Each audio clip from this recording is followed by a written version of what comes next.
बुलेटिनच्या सुरुवातीलाच महत्त्वाची बातमी। आरक्षणाच्या मागणीसाठी आक्रमक झालेले मनोज जरांगे पाटील आजपासून उपोषणाला बसणार आहेत। सकाळी 10 वाजल्यापासून जरांगेंचं उपोषण सुरू होणार आहे। तळपत्या उन्हात आंदोलन करण्याचा इशारा जरांगेंनी दिलाय।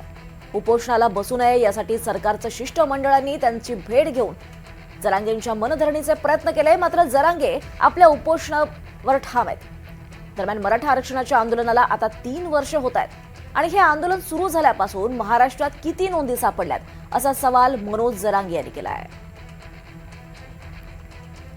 तर या चर्चेनंतर मनोज जरांगे पाटील यांच्याशी बातचीत केली आमचे प्रतिनिधी लक्ष्मण सोळंके यांनी।